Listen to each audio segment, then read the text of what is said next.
Please check. Hey, what's up? A to Z Sports here. Good show. That was hilarious. I don't know if that's actually going to happen. Good Monday morning. Look alive. What a great way to start the week, Easton. Just super clean out the gates. That's right. No false starts at all here. As we are also in training camp. No, I have no idea if anybody's going to see that or not. But if they do, they'll see it on the replay and hopefully get a good laugh out of it. But welcome in here on a Monday. Going to have a great show because Easton, you, me, JT Runke, and the rest of Titans media, and according to you, hundreds of Titans fans were at Nissan Stadium on Saturday to see the Titans practice in Nissan Stadium. There were some national media eyeballs and eyebrows that were there, and those eyebrows were raised a little bit there. And we'll talk about that. But Cam Ward shows out, Calvin Ridley as well making plays. We'll talk about the injury that Treylon Burks sustained and what's next, and not in the way that we talked about briefly after the practice, because if you did not catch Easton and I's little miniature 8-minute segment after practice on the field, go back and check that out. It was really good stuff from Nissan Stadium. But Easton, welcome in. We're going to have a fun Monday show talking about expectations. Have they budged at all? Is there movement? How are you feeling right now as the Titans are like half a week into practice, into training camp?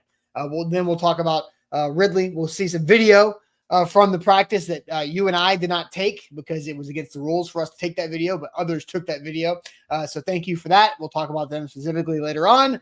And then a Rockin Rando to wrap up this Monday. Welcome in, Easton. I hope your weekend finished strong. Yeah, had a good weekend. Good morning, Austin. Good morning to everybody in the chat. Got to see Fantastic Four in the theater last night with our boy JT and a couple of some other people that you guys don't know. So it was a good time. I was going to name them, and then it's just like, you guys don't know what I'm talking about. Yeah. So JT and I and a friend went and saw Fantastic Four, which is a good movie, fun movie. Looking forward to this week because we get to, speaking of things we get to see, Austin, we get to see football players in pads, which is super exciting. Real-ish football is upon us this week, so looking forward to that out at St. Thomas Sports Park tomorrow and the following day, and then also over the weekend. So there may even be some additional weekend videos coming your way from those practices, since you guys seem to like the video we recorded from Nissan Stadium this weekend. I actually got a text, Austin. I meant to tell you this from a buddy or somebody that I follow on Twitter that's like, hey, shout out to you guys for constantly churning out weekend content over at A to Z Sports. They're weekend warriors like me who are always looking for new stuff. And just because it's not Monday yet, you know, it gets old having to recycle the podcasts from Thursday and Friday because most of the sports world takes off. And I said, we got you. We know that there are weekend warriors out there that want fresh stuff, especially when fresh things happen over the weekend like they did this past weekend. So a lot of exciting things this week. First thing you need to do is like the show. Hit that like button. Hit the subscribe button too, by the way. I haven't talked about that in a while. We would love for you to subscribe to our YouTube channel. So hit subscribe and hit like on the show this morning, whether you're on YouTube or on Facebook, and then jump in the comments like Cam Ward's Burner, Garrett, Roger, James, Bustin' Diamond, Coach Wills, a lot of familiar faces this morning. A super chat already from our guy King VC, who says, it's been a hot minute. Lock in, like the show. Good morning, King. We appreciate you. We know that is a harbinger of football season returning when King VC is back in the chat, locking in and liking the show. So do what King says. Lock in, like the show, jump in the comments. And Austin, let's get it started. Yep, let's do it officially. Welcome to A to Z Sports here live on a Monday. I'm Austin Stanley. He is Easton Freezer, Titans reporter for A to Z Sports.com. And we're Nashville's on-demand sports.network, going live weekday mornings at 8 Central Time on Facebook, YouTube, and Twitch. Links to the show segment by segment on our Twitter X timeline. Hit us up on Instagram, TikTok, and Threads for more great Titans content. Leave us a 5-star Google review. That goes a long way for us as a company and as a show. Got to also thank our sponsors because they make it happen for us as a company and a show. Wilson County Hyundai, make them a part of your new car buying process. See them in Lebanon or online, wilsoncountyhyundai.com. The Bone and Joint Institute, boneandjointteam.org, the region's destination for comprehensive orthopedic and sports medicine care. And our friends at Barton Drury Insurance Group, customized solutions for all of your insurance needs. They are local to the mid-state area and also online at bartondrury.com. Absolutely, Easton. What we talked about after that practice was over, as it was about to end, is we got to record a segment because all these people are going to leave this practice and you're going to walk out of the stadium, get in their car, and they're like, I need to talk about this with somebody, you know? And like, what do we do? Well, we had an 8-minute video that we put out there on our Facebook and our YouTube. What did we do? We gave guys... JT an arm workout, and we got that thing on the internet. Yeah, JT got an arm workout. And speaking of arm workouts, I see shout out to my guy, Coach Wills. What I learned is Austin doesn't skip arm day, and Easton, you are a small man. How much smaller do I look in that video next to Austin? I really don't think it's that drastic. I mean, like I wasn't gonna bring it up, but I'm surprised that people. I'm mostly surprised people think that I'm tall based on this video. I don't really know what they're going based off of. Maybe I sit slightly higher than you in frame sometimes. Otherwise, I have no idea. My camera is slightly looking down on me on purpose. Okay, that's usually the better look. Yeah, I think that's what people. And so, like, I don't want people looking up into my nostrils, so it looks slightly down. Yeah, I would not say I'm a small man. I would say I am a short man. No, I think you're probably average size. I mean, I am technically the average American male height. Yeah. But I'm not like a slender, 165 soaking wet kind of guy. I've got some heft to me. You're not going to push me around, Coach Wills. Don't worry about it. I know my way around a weight room. All right. Yeah, it is funny because I've done stand-up shows over the last 9 years next to 6'2" Zach, 6'2.5" Buck, if he wears cowboy boots, 6'4" Buck, and then Sam was about 6'2". Yeah. So thank goodness Easton came around. I mean, 5'8" coming in. I had Luke Worsham for a second there. There was about 5'7". So, but yeah, was Luke that short? I didn't know that. Luke's a short guy too, but no. So no, we had a great segment there, and JT actually got a shoulder workout because he held that camera very steady for the entire 8 minutes. So that was actually like I felt bad because the most impressive part of the entire video was JT's steadiness. It's very well done. Yes. Yeah. I had the tripod and phone mount that I used for our live show from St. Thomas Sports Park earlier in the week in my car that I could have just thought to bring in, but instead we made JT hold his arms up for 10 minutes straight. All right. So real quick, schedule this week. So there is a practice today, but no media today. And then pads come on officially tomorrow morning at practice. So there's 8 a.m. practices on Tuesday and Wednesday. We will make sure that Easton or JT or both of you are at the practice. There might be an abbreviated show on Wednesday because of that practice time. And then gearing up for a couple of Saturday, Sunday, 8 a.m. early rides as well. So we're going to have a lot of content over the weekend and throughout this week too. We'll talk about the Treylon Burks injury later on in the show, but we got to get to the big news of this, right? One final PSA, by the way, you mentioned a potential abbreviated show on Wednesday, and this is not planned exactly yet, but just a heads up to look alive for Wednesday's show to start earlier than you're used to. Usually like an 8:10, 8:12 start. I seriously doubt that show starts any later than 8 a.m. on the dot because of what we are kind of working around. So if you want to catch the beginning of the show, be a little early on Wednesday because we will, on a very rare occasion, be rather early. Will you? Will Easton be early? Well, I'll have to be there at the facility on campus. So I imagine I will be. Yeah. So we're trying to work through these 8 a.m. practice starts. They are not easy overall, but we'll make it happen. So, all right. Let's go ahead and get to the news of Saturday because Cam Ward, I thought, had his best day of training camp. Now, I mean, he's only had like 3 practices. 3 of them, yeah. But it was really interesting because Cam Ward made some pretty incredible plays. We talked about it with Calvin, about him and Calvin Ridley on Saturday. But let's go ahead and hear and look at this play. I'm not sure if there's any audio to this, so we'll play it and see if we have to talk over it or not. But Cam Ward, this was an 11-on-11. To Tyler Lockett, threading the needle through many defenders here. Here's this play. It looks like we can talk through it. There's no audio on it, but like, I mean, that was a ridiculous throw.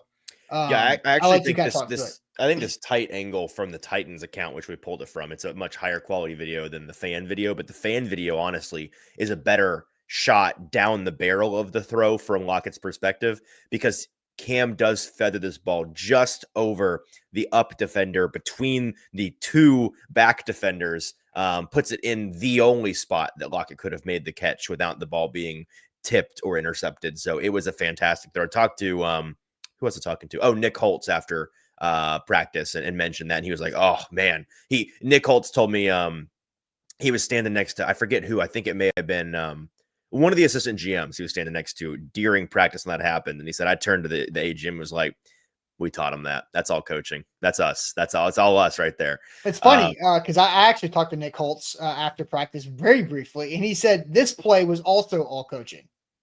Is that right? He's claiming he's claiming every good Cam play. That's a good bit. I know. I respect that.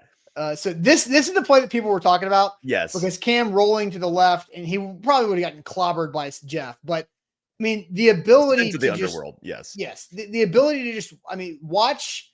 We're gonna have to play this many, many times because just watching Cam and his body angle to flip it out there and the touch on it to run underneath it, a beautiful throw. And I'm going to play it again because I want you guys to watch Calvin Ridley now from the very beginning of this, who lined up on the near side of the formation here, because Calvin Ridley making the adjustment with Cam Ward on the fly. Again, less than a full week into training camp practice is also something to watch too. So there's Ridley is at the bottom of your screen and you watch kind of the route that he runs. It's kind of immediately dead. And then he just immediately takes off and then Cam sees him quickly. And so watch like where Calvin took off and Calvin caught it on the other 30, right? So let's just look at the distance traveled. Cam lets the ball go when Calvin's at the 48? 40, yeah. And he catches a 35. I mean, so that's like 20 yards of travel of Calvin running underneath it.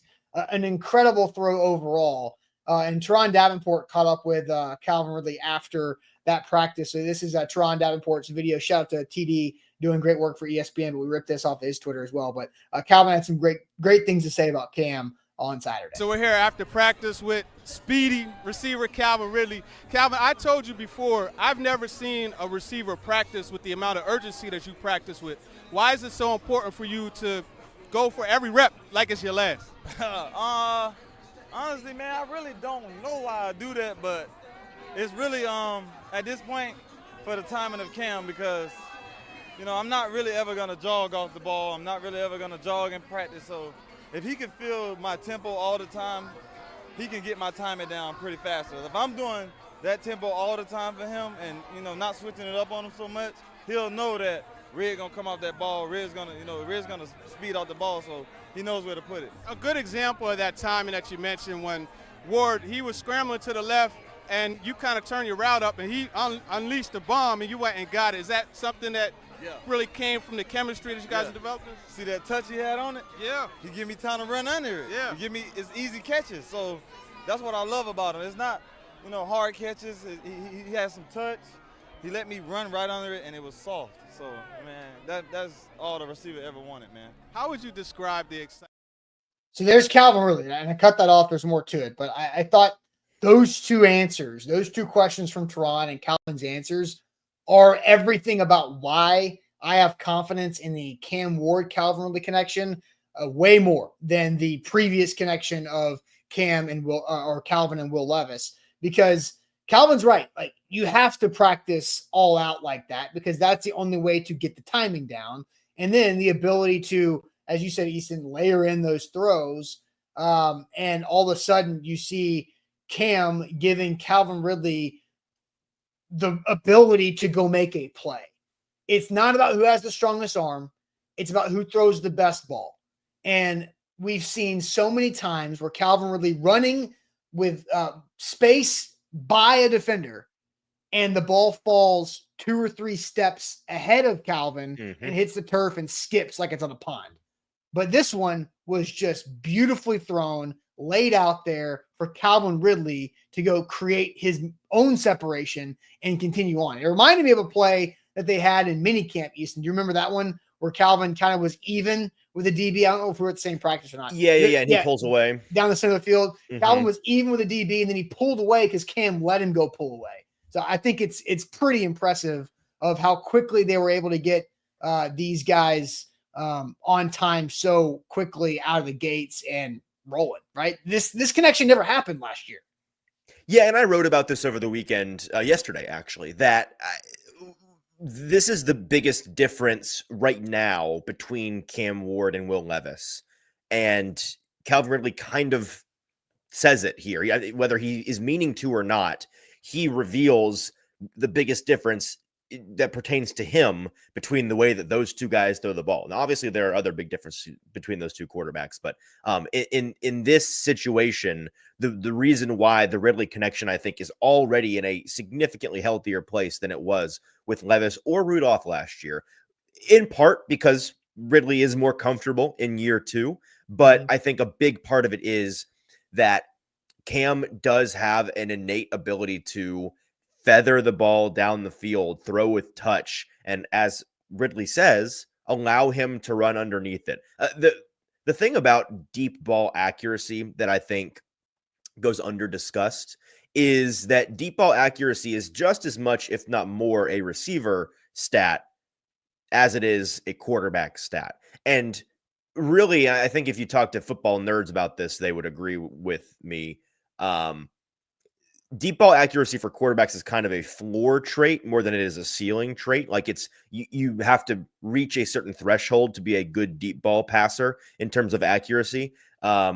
More so than you are. There are some guys that are truly elite at it because they just are the best of the best. Like there's always going to be guys that are elite at everything, even if it's a floor trait. But in the NFL, I think really the prerequisite is, do you have the general accuracy and the wherewithal to hang the ball out there, giving a talented receiver time to make an adjustment on it, play the ball a certain way, run away from the defender, break the right way in their route. The best deep ball receivers in the league make their quarterback right more often than the quarterback makes them right when it comes to deep ball accuracy, is I guess what I'm ultimately trying to say. And that's why the Tyreek Hills, the Calvin Ridleys, the Nico Collins, AJ Brown, Jamar Chase, Justin Jefferson, and a lot of those guys are like, well, those are also just the best quarterbacks or best wide receivers in the league. Well, yes, the best guys in the league tend to be also the best at a lot of different elements of the receiving game, but certain guys that are great deep ball receivers that come to mind that aren't consensus top receivers, think like Marcus Valdez-Scantling has been that for a lot of his career. Rashid Shaheed in New Orleans is certainly that guy. Alec Pierce did a lot of this last year for Indianapolis and kind of broke out in that way. And a lot of those guys are right up there, just from a statistical reference, to loop this back in with the Titans. Yeah. Ridley last year was, and I forget the exact statistic, but I think it was just, longest intended air yards before the catch. So intended air yards pre-catch, yes. Right, not including Yak. He was, I think, 3rd in the league behind those guys. Ridley was 1. Well, no, sorry. We're mixing things. You're thinking about what I was talking about yesterday, which was total intended air yards. I'm talking about average depth of target before catch.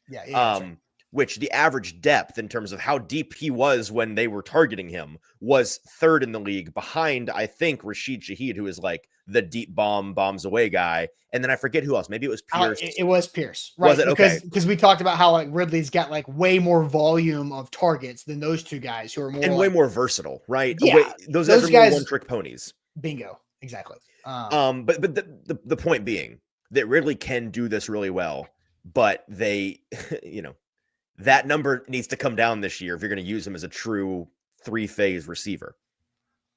Yeah. And I think it will. I think when looking at Cam Ward, I have something that I want to talk through. Okay. Is that arm strength is important, but I want to this is arm talent. That's not arm strength. That is arm talent. This is not arm strength. This is arm talent. Because arm strength would have been a way more like laser blazer throw that was maybe it led to a diving catch by Ridley instead of a drop it in the bucket, Willie Mays catching a pop fly in center field catch, right? Like arm talent is what makes your ability as a quarterback to level up because you make your receivers better. And I'm going to go pan personal here. Joe Milton, arm strength, no arm, little, maybe getting better, but not buying it. Arm talent. You've got to be able to throw a catchable ball.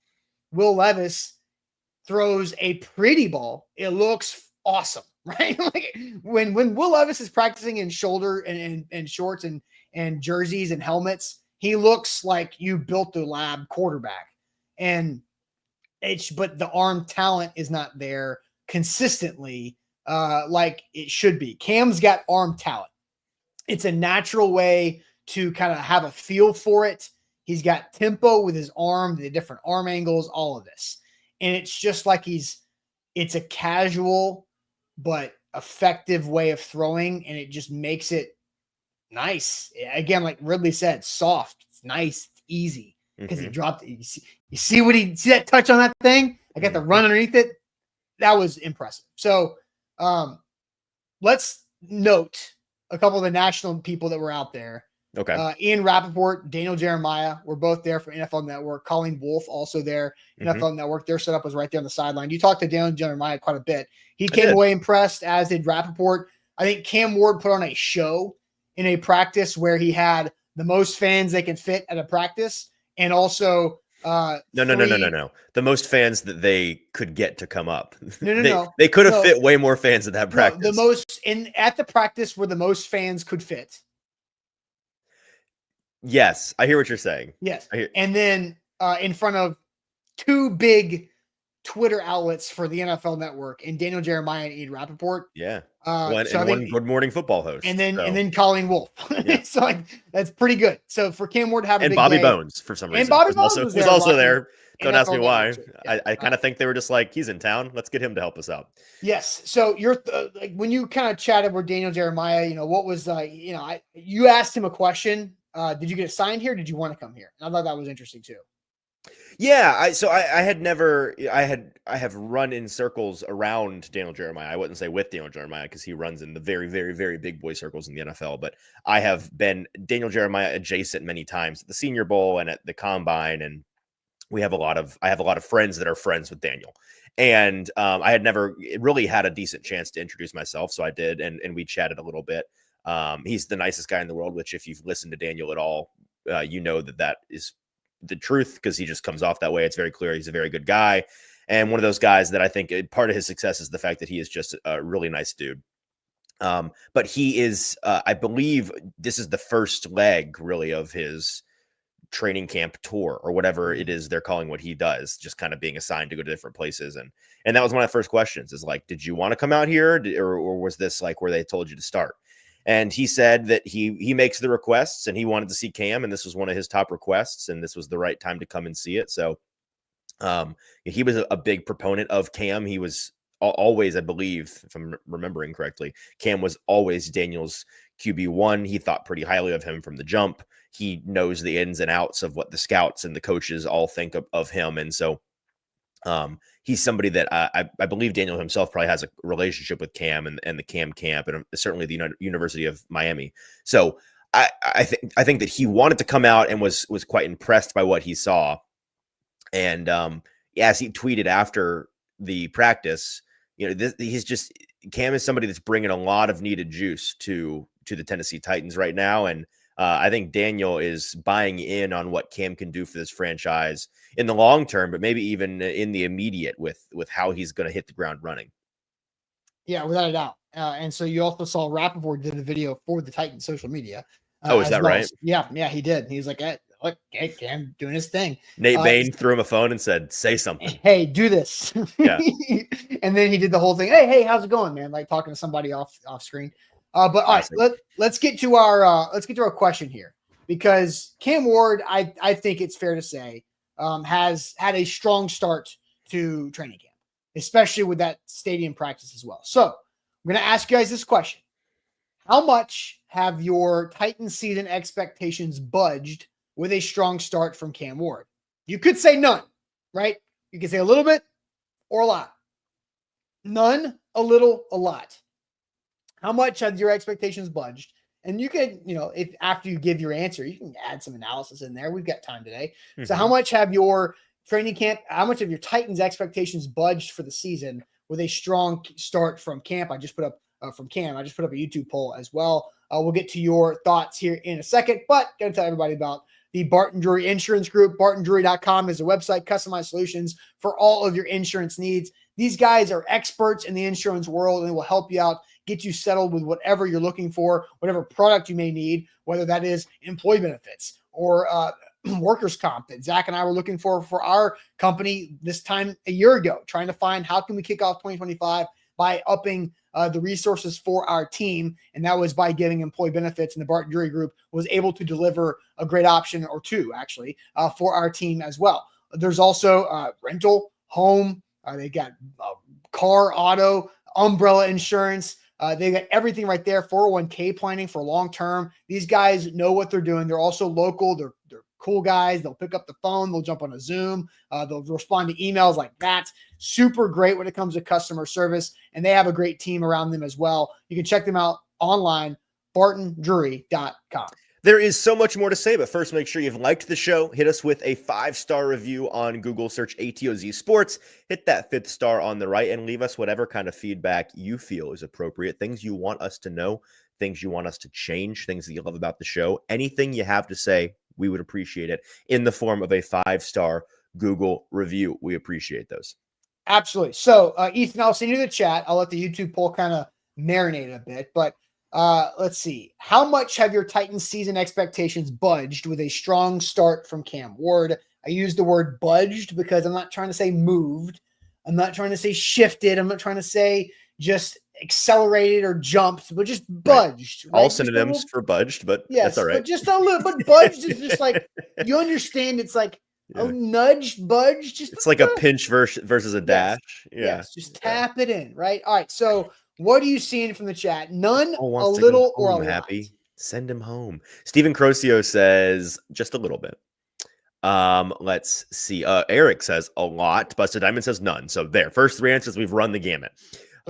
Cap says a little, as does Tighten Up Ohio, as does IR Hoshi, as does Guy. Folks that are more in so far are John and Ashley, who think that a lot of, or their opinion has budged quite a bit based on these first 3 practices. Steven says, well, I was already all in on Cam. So Steven can't possibly be more in. He's been in from the jump. No, Steven. We're not asking you about Cam. This is about the Titans season. No, but I think this is fair. I think he's saying they can't budge anymore because Steven has already been 10 toes down on the Titans season being awesome. No, he says, I'm all in on Cam. Okay, well, I'm inferring here, Austin. He heard the question. Give Steven some credit. Let's see. So Caleb differentiates. He says none about the Titans, but he is optimistic about Cam in particular. A little bit from Ramon. None in all caps from Corey, so not even a little bit. Tall Texas says very little unless Cam can play defensive end. Darius says a little bit. They need to win on the field, but he likes what he's seeing so far. Eric says the expectation has been the same, been high on Cam. So Eric is doing the thing where it's not changing because he's been high from the jump. Denise says still at 6 to 8 wins, way too early to tell. So I would say a little, none. This also look like this is a question that your previous bar matters, and sometimes you answer this question, we don't know. Like if you expected 7 or 8 wins, that's a decently probably where you're high bar, right? Yeah. So like there's not as much room to budge from there. Where if you think this Titans team is going to be, 3, 4, 5 wins and picking top 5 again, then there's more room for you to budge. Yeah, so I'd say that the average answer in the chat, Austin, is a little. People have budged their opinion just a little bit so far. Where has your opinion been budged to, my friend? Where are you? I kind of screwed myself because I did create the options to the question and the question itself, and I only left myself 3 options. I wish I would have added a 4th. Okay. Because I wish, and I don't know what it would be, but I wish there was something between a little and a lot. Okay. Between a little and a lot would medium be amount. Some. Yeah, just right. The porridge is just right. No, so I will land. Actually, I'm going to step out a little bit. I'm going to land on a lot. Because I expect this Titans season, as long as Cam Ward is playing and remains healthy, which nobody can control but the Titans offensive line to an extent, and Cam Ward, and the running back protection, and some tight end play. But and God himself. I expect this Titans offense and this Titans team to be fun to watch. Yeah. And so last year, 0 fun, sir, right? Oh, is that right? Football, not fun. You didn't enjoy that? No. It was miserable. 7 of their 14 losses were by double-digit points.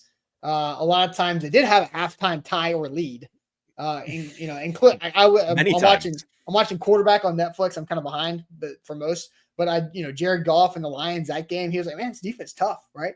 And you forget, like, the Titans actually were doing pretty well in that game until they could not do anything on special teams or tackle Jahmyr Gibbs. The defense was tough in that game. The special teams was not tough in that game. Until it imploded and it was gone, right? Over. And the whole fourth down debacle at the end of the half that could have made it a 7-point game instead of 28-14. Like the fact that Titans were like a yard away from 21 points in the first half in Detroit was kind of nuts. That game and the Bills game are very similar in that way, whereas like such a tease to start the game and then just implosion. Yeah, exactly. And you knew it was coming too. In your heart, you were like, this is going to fall apart. But I do think this Titans team is going to be fun. It's going to be a wild ride. And I think Cam Ward is going to do the whole Nick Holtz, when I asked him about the throw to Ridley, the Willie Mays catch throw to Ridley, I was like, was that, how many times did you say no before you said great throw?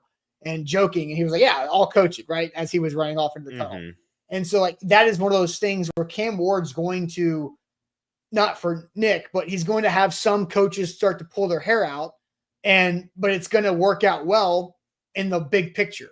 I think this season, my expectations are budging a lot, not just because of Cam. It's because of what I've seen from Calvin Ridley, what I've seen from other pass catchers. I think Tony Pollard looks phenomenal. Tony Pollard looks more explosive than he did a year ago. I don't disagree with you. I know we'll talk more about individual guys like later in the week, right? I was going to say Pollard looks good. I think Spears is the one who's really caught my attention, right? I mean, sentence. Tajay Spears. Yes. Now, knock on wood, the Guardian cap works and everything else stays good, but Tajay looks very, very bendy. He looks very Alvin Kamara-esque with how he's like run around, jump cutting quick bursts, all of that. And so I am budging my expectations a lot because I think the offense around Cam is going to elevate with Cam. I talked on Friday about how Xavier Restrepo has a trickle up effect with his effort and his ability to just show up and act like he belongs when maybe he doesn't. Right. I think Cam Ward belongs. He's the number one pick. Restrepo is undrafted. But I do think there is a trickle effect of the standard and the bar that has been raised from this rookie quarterback to everybody else on that roster. And I think you can see it and feel it. So I'm budging my expectations a lot. I'm not saying they're going to make the playoffs. I'm not saying that. That's not what this conversation is about. But I do expect this season, as long as one is on the field, is going to be a fun one to follow along with. I'll keep my answer relatively brief because there's not a whole lot to say here. My expectations have budged a little bit from the beginning of training camp. I would say they've budged a lot bit since the beginning of summer practices back during OTAs. And the thing that I want to point out as we're making this transition this week from padless practice to padded practices is something that we talked about at length earlier in the summer and in the spring, Austin. And I was speaking with, I think it was Buck actually on the sideline. And we were talking about how, we were talking about who we wanted to like film during the open portion. And I was like, I'm going to film Cam today. Like, haven't really filmed a lot of Cam. Haven't really talked a lot about Cam. And he was like, yeah, neither have we on the radio show. And we were just kind of talking about how, that has been a weird thing and why that has been a thing where we don't feel compelled to speak a ton about Cam when a lot of quarterbacks like this, it's like, well, every day you talk about this guy, right? It hasn't been that way with Cam. And it's not because we, like the national media, are trying to ignore him. It's because, as we talked about in the spring, there's nothing to talk about. He's been perfect. Like there needs to be, it's like the plot of a movie is no good if there's no conflict, right? You have to inject, whenever you're watching a movie and there's a sequence when things are super rosy for your protagonist and things are just going really great, any experienced moviegoer will be like, uh-oh, here comes a big conflict of some sort. Things are too good in this person's life and there's an hour left of runtime. Mm-hmm.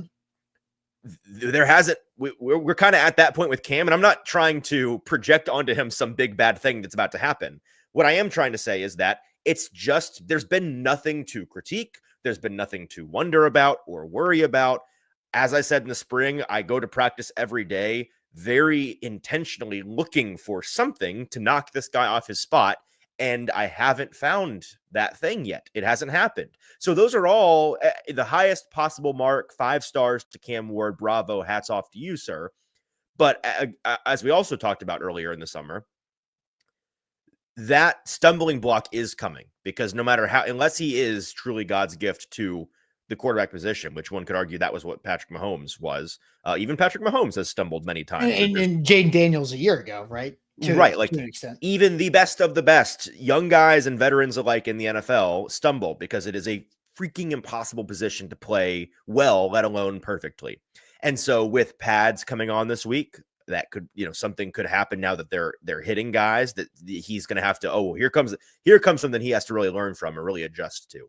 And if it's not padded practices against the Titans, maybe it's padded practices against the Buccaneers or the Falcons here in a couple weeks. Well, and if it's not the joint practices, then surely it'll be something in a preseason game where he makes a blunder, makes a mistake, or he shows some deficiency that he needs to work on. And if, God willing, he is just the perfect quarterback through all of that, then once we get to September and the real bullets start flying, I know for a fact that he will stumble. Probably against that Broncos defense, if I had to bet, because everyone is going to Patrick Mahomes twice this year is going to stumble against that Broncos defense because they rule. So when, and I would say if, it's not even a question of if, it's a question of when that stumbling block comes. That's when we're going to talk more about him. And that's when my expectations for this team won't continue to day by day incrementally increase, because with every passing day where I show up to Titans practice expecting to find something, and then 3 hours later leave Titans practice having found nothing, I have to budge my expectations up just one little notch. Like, well,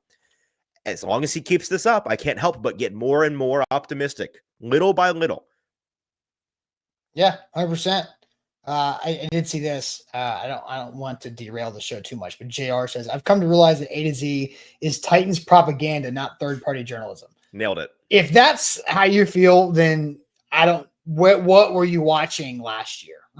Like, when I was constantly trying to fire Nicholas Petitfrere, I gave a Will Levis obituary. We're about to talk about two guys that haven't gotten a whole lot of love. Just wait until you see what I've prepared. But let me just go a little bit on I think I've got. Yeah, is this Titans propaganda? Anyways. I literally think if I had you on my shoulders, we would together be better than Nicholas Petitfrere at right tackle. The guy is terrible. He is awful. He doesn't do anything. Bad. He does nothing. He stands there, barely touches somebody, and stays in his video game glitch stance while the guy that he was supposed to touch sacks the quarterback. Don't play him ever again. He needs to be cut. I've said it so many times. They've tried to fire him 4 times already, and he keeps living because you won't cut him. Cut him from the team, and he can't come back and hurt you later. Yeah, propaganda. Ridiculous. JR says Callahan is not criticized. I just brought up the 4th and 1 debacle that they botched going into halftime in Detroit. Jay, come on, dude. Your memory is too short. They have done everything to an extent correct so far this offseason. Why? Because they haven't had a game to prove them wrong. That's how all the offseason, that's why the NFL is one big word in the offseason, hope. Everybody's got hope. JR can think whatever he wants. I'm not particularly bothered by his opinion of our show. I will say that I think that's a pretty decent misunderstanding of the way that July football content works. So this is the time to be positive, because there's no actual reason to be negative unless you're talking about Treylon Burks, which is what we're going to get to next, right? I'd encourage JR amongst Burks and Levis and other things like that. JR, what are the things that you're sitting here wishing that we would just sit here and be hypercritical of that we're not touching on? Because I would bet you can't come up with a very good list of things that we should be critical of that we haven't been. Yeah, like this. Who made this? Who did this? I did this. I was about to say, we were just going to pretend like you didn't want to make this reporting on the morning call. You're like, guys, I did this. I've got the graphic. Don't worry. All right. So for this next conversation, I just want to point this out, how wild it was. Because last Monday, when Will Levis news was about to come out, okay, I don't care. But last Monday, when Will Levis news was about to come out, we delayed our entire show for an hour because we knew that Will Levis's news was coming out that he was out for the season. That feels like a month ago. But the fact that the two biggest storylines that didn't matter are now eliminated within 6 days of one another is kind of nuts, right? Yeah. Like how much did we expect to have Will Levis trade conversations throughout the joint practices? Or Treylon Burks, are they actually going to cut him? And what's the reasoning that they're going to say? Are they, like, all these things, poof, gone within the first week, the first 3 practices. Because Will Levis quit on his team and said, nope, I'm having surgery that I kind of halfway need. Don't really need it right now, but I'm going to do it. That's my opinion. And then Treylon Burks did this on Saturday, which was dive for a pass from Cam Ward. Treylon Burks made a great effort, but came down really hard on his right shoulder and came up limp because he broke his collarbone right there on the sideline. So, it is wild to me, Easton, that these two things that were going to take up a lot of space for the month of August didn't make it to the month of August. Yes.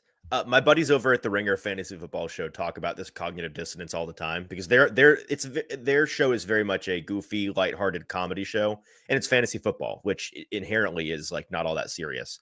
And so whenever they're having to do an episode on, some star that is, Rashee Rice tears his ACL or something like that, they always have to kind of joke around the idea of like, man, that sucks.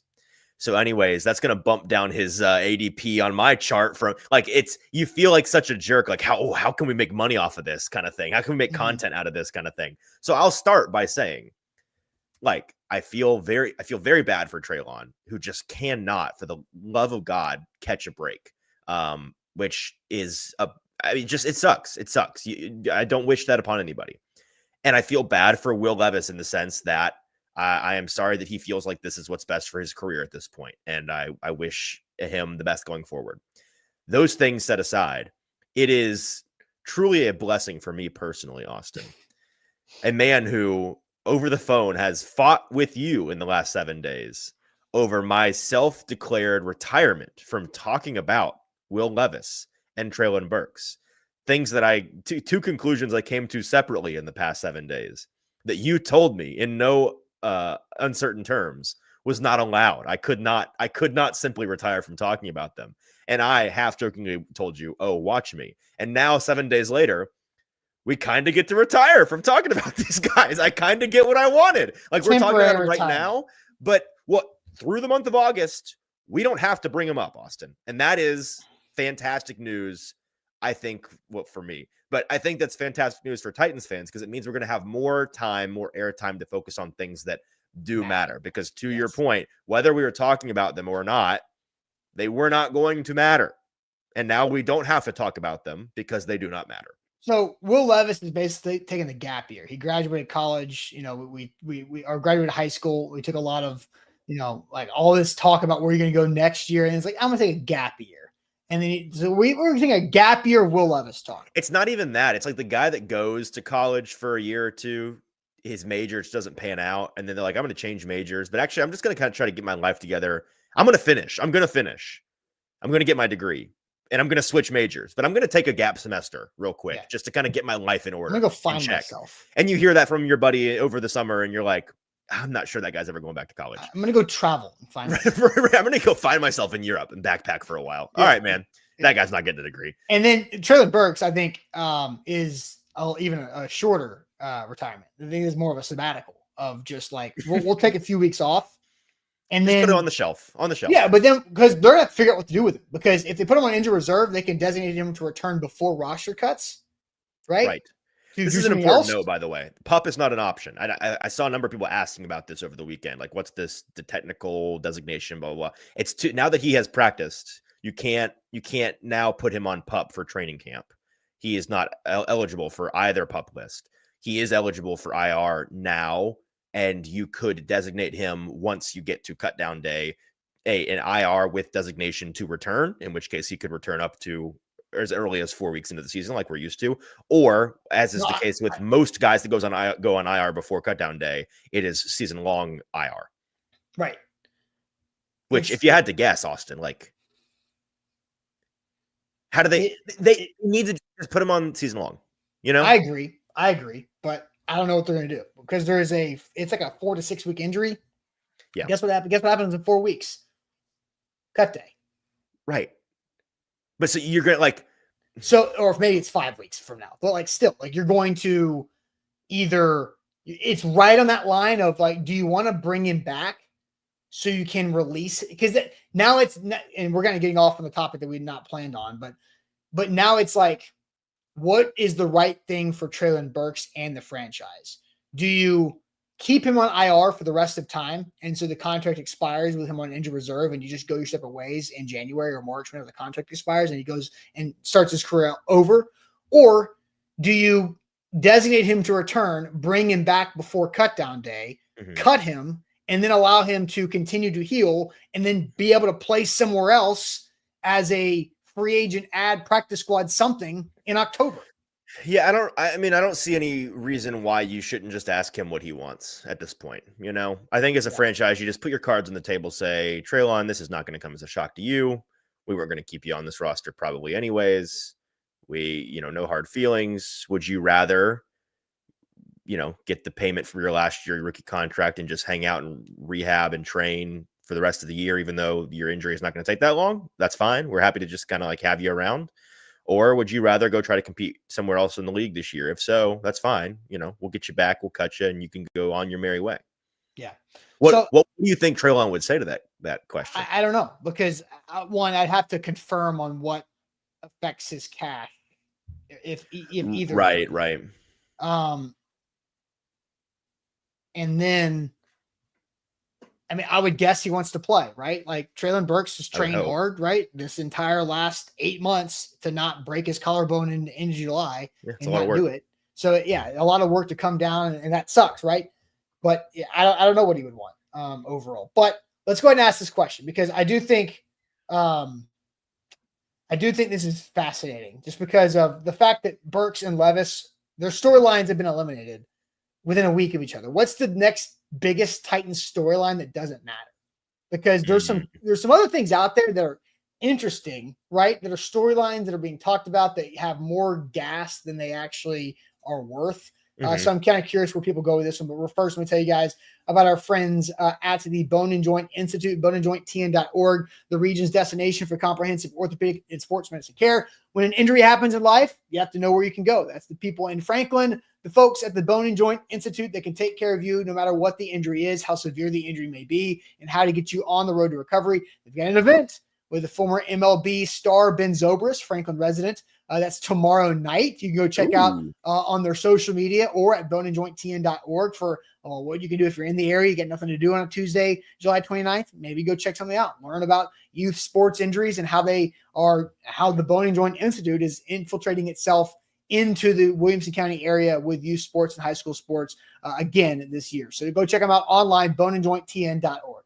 There's so much more to say, but first make sure you like the show and leave us a 5-star Google review. Search ATOZ Sports, hit that 5th star on the right, and leave us whatever kind of feedback you would like. We love your feedback. Your feedback is a gift, whether it is positive, negative, somewhere in between. As long as it comes in the form of a 5-star review, we appreciate it. Now to the chat, Austin. What is the least important Titans storyline conversation now that Will Levis and Treylon Burks are both off of the table heading into August? A quick point of clarification from somebody here in the chat. Bobby Leah says, if Treylon goes to IR and is still technically on the team, does that mean Easton still has to do the tattoo on his forehead? No, we were very clear. We explicitly stated he needed to be on the active roster, which he will not be. So my forehead is safe. What did I have to tattoo? Unserious children. Child. Yeah. Unless, I mean, there is still an option. They designate him to return from IR to put him on the initial 53-man roster and to then put him on injured reserve. Yeah, I'm not losing sleep over that. That is an option that's still on the table. So you willing to bet on that happening? No, I'm just saying it's still on the table. Fair enough. Let's see. Curtis says, how many receivers the Titans are going to keep is a conversation he finds. I will admit, I did not have an answer to this question coming into the show today. I stumped. Okay, good. Do you have one now, or Swan brings up L'Jarius Sneed, which I think is not bad answer, because that matters. Ashley, Sneed not playing, he better, but I'm not holding my breath. No, that matters. So It's We're not what talking about the storylines storyline. you've heard the most and you're already bored of. We're talking about the ones Yeah. that don't matter. Yes. So I do think that there's one obvious one. I don't know what you're going to go with. I don't have the answer. So I'm going to let you read through the chat, or if you want to go with yours, I'm good. Well, let's keep looking at the chat here. Johnny FNC says Xavier Restrepo is a storyline. I think that's a reasonable answer if you think Restrepo is not actually going to impact this team at all this year. Let's see a couple more Snead answers, which I think you either are wrong or you're misunderstanding our question, which is fair. We maybe should have done a better job of explaining that. Richie G says Matt Landers, the Titans' second newest receiver. Okay. All right. So let me read the question, because I think there's some important words to remember here. With Treylon Burks and Will Levis eliminated, what's the next biggest Titans storyline that doesn't matter? Matt Landers is not a big storyline. Yet. Yes, I agree. But he is very tall and lengthy and looks like a track athlete, not an actual receiver. Jeff, who the starting running back will be? I think this is a decent answer. That's a good answer, Jeff. Decent answer. Let's see. Lucas says Cam won't start week 1 of preseason. I think just generally, like, will he, won't he, how much will we see of Cam in the preseason is one we'll be beating that drum, and it won't matter. It's a solid submission. Yeah. Let's see. Darius Horton says the linebacker 2 conversation is something that he finds relatively unimportant. He thinks it's already over. Oh, is that? Oh, yeah. Okay, interesting. Because I agree that it might not be that important. Right. I'd be curious to know who he thinks has already won the job before the pads even came on. That's impressive. James Williams, probably. I mean, I would imagine. Let's see. Bork says how the offensive line looks won't really know till game time. I think this is a good one, by the way, because once they get the pads on, we'll start to talk more about the trenches. And as you and I have talked about, I think both on and off the air, we won't know a look of anything until at the very least they get to Tampa, right? Because this O-line, D-line matchup, it should be lopsided. So either the offensive line dominates this defensive line, in which case we should all be saying, well, yes, of course, they're better. Yeah. They should be. Or the defensive line is getting after the offensive line, in which case we should all be saying, uh-oh, that shouldn't be happening. Some folks will probably try to glass half full and be like, well, maybe this D-line is just better than we think, which I think is wishful thinking. Let's see what they look like against Tampa Bay in joint practices, Atlanta in joint practices, but to Bork's initial point, really how they look in September once the bullets start flying. My answer, Austin. Yes. And I'm seeing some more. Jake saying Josh Wiley getting cut. There's some other good answers in here. My answer is, here's a good one, Kenneth, the backup quarterback situation. Yeah, I'm sure we'll continue to talk about that, even though I think it's already pretty much wrapped up. My answer is the smack talk. I think the smack talk is the narrative of the year that has already been overplayed. It's not shocking how overplayed it has been, but it is like we continue to talk about it. Simmons was being asked about it again. Jeff Simmons was being asked about it again at the stadium practice over the weekend, and clips were running from that on TV and on social media. I get it. It's fun. It's like, Cam is a big yapper. Jeff Simmons is a big yapper. We want to see guys get after each other. It's entertaining, but it doesn't mean a lick of anything. And we are talking about it so much. I actually, unfortunately bring this person up. Jared Stillman tweeted this the other day, and it was the rare broken clock right twice a day moment where he was saying, I've never seen a team talk so much about trash talk in July, which is true. My adjustment to that would be, I don't think it's the team talking about it. I think this is a lot like what we talked about with Treylon Burks on Friday, where the team keeps talking about it because we keep asking them about it. So if we just quit asking them about it, they would stop talking about it. And I wish we would, but I don't think that we will. It's a typical, and again, I'm not meaning to hate on this, but TV media versus other media. TV media is playing to the broadest set of audience that trends older, the people that still watch their local news, and they're asking those type of questions, right? That's why, because that audience is more familiar with those type of surface level topics, and so they keep popping up. So as soon as they run their course through their cycle, then it moves on. Yeah. So I think it's a great submission. I thought one other answer that I saw from somebody earlier in the chat that's kind of gone away is Dan Moore living up to his contract. I think if you talk about this the right way, I think it fits the question, because the contract is not that big of a deal, because it's kind of the going rate for a starting left tackle contract in free agency. Right. It's not about the contract. It's about Dan Moore working out or not. Like, right. Contract be damned. Just, can he play? Yeah, the money's been agreed to. It's too late. The contract does not matter. Dan Moore matters. The contract doesn't. That's kind of how I feel about that submission. Yeah, I hear you on that. I think that's fair. Yeah, I don't know. I don't really have any other. I think we got some good answers in there. Somebody a moment ago, not to change the topic too hard, Mike Rebel Burner says Easton is just team approved Stillman. So within one show, Austin, in the span of 30 minutes, we have gone from being pandering. Propaganda. Sorry. From being propaganda wing of the Titans, yeah, to being apparently I am a team approved version of the most critical person on the planet of the Titans. So, yes. I think in the eye of the beholder, you can see in us what you want to see in us. Yes. I'm going to update the YouTube poll. And I also think, did you have a chat that you favorited that you wanted to get to? Did it matter? No, that people think you're 5'3" and 150, which is crazy.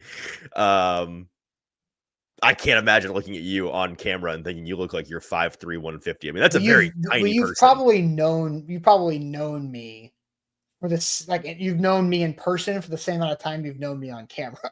That's true. Yeah. That's fair. That's fair. It is a strange thing. Like, there are some dudes in our A to Z in our company that are like legitimately like 6'6", 6'7". Like, holy, what the? And, yeah. But it's just like, oh my gosh, right? It's pretty wild. That's fair. Yes, absolutely. And then I did see a comment that I liked as well from Ray School. Levis's arm is equivalent to Stonehouse's leg. Cam's is more like Brett Kern's. It's a fun comp.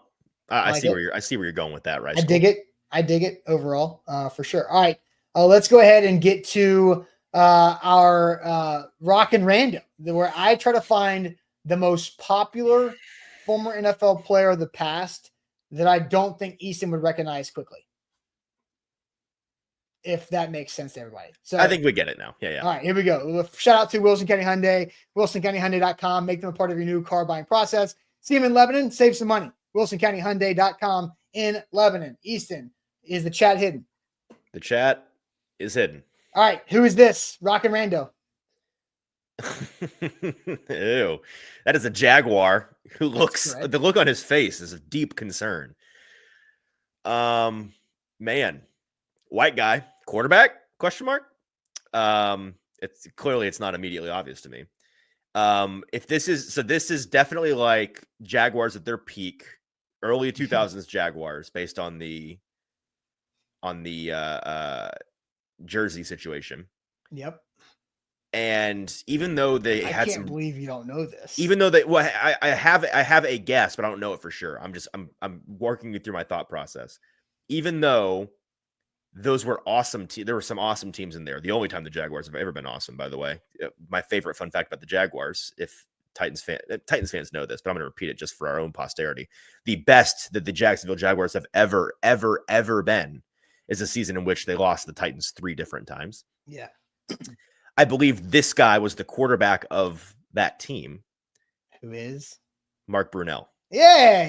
Okay. So you got there. Okay. How long did it take you to get there? He was my first guess.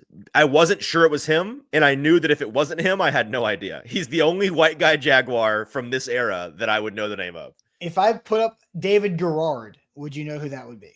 He's more recent, right? Yes, David Garrard's way more recent. Yes, based on the era, he would be my guess. Again, I don't think I could pick him out of a crowd if, like, in street clothes, David Garrard. But if you showed me him in his era jersey, he'd probably be my guess. If I would have showed you Mark Brunell in any of the other uniforms that he wore, would you be able to get it? Probably not. Like Washington. Yeah, probably not. The Saints. Again, in his street clothes, I could not pick out Mark Brunell from the lineup. What about the Jets, Mark Brunell? Was that? Am I wrong to say that was the best of the Mark Brunell that wasn't in Jacksonville? Was with the Jets? Oh, I don't know. I didn't know there was a best outside of Jacksonville. Well, that's probably disrespectful. He played some good years. He played some good years in Jacksonville. Yeah. Let's see. When did he retire? How long was he in the league? Oh, wow. He retired in 2011. Wow. That's like shockingly recent. When was he drafted? How long was this guy in the league? He was a rookie with the Packers in 93. So he had like a 20-year career. How about that? Damn, dude. Well, hang on. Is he one of those guys that like retired 5 years after he quit playing though? No. New York Jets, 2010 through 2011 as a player. Green Bay Packers, 93-94. Jags, 95-03. Washington, 04-07. Saints, 08-09. Jets, 2010-2011. Okay, but it is kind of that situation. I'm looking at his stats right now. I mean, he was riding the benches. He was on the team. He was a very active participant on football teams through 2006. And then after 2006, his last 4 years in the league, he completed a grand total of 23 passes. Yeah, but he was like the backup, like the primary backup. Yeah. He was cashing those checks, baby, holding the clipboard. And the reason why I added him on today was because he's the quarterback coach for Jared Goff in Detroit last year. So that's right. And I did know that. Yeah, because I watched quarterback and them talking. Yeah, that's a good point. I like that. All right, that is it for us here on this Monday. We'll catch you guys tomorrow on a Tuesday. Big week with more training camp to come, more storylines, and a weekend of 8 a.m. practices on Saturdays and Sundays. We'll catch you guys later on. Make sure you hit that like button, like the show, subscribe to our YouTube channel, like our Facebook page, and give us that 5-star Google review. Buck Rising live tonight for A to Z Sports Primetime. We'll catch you guys later on. Appreciate it as always.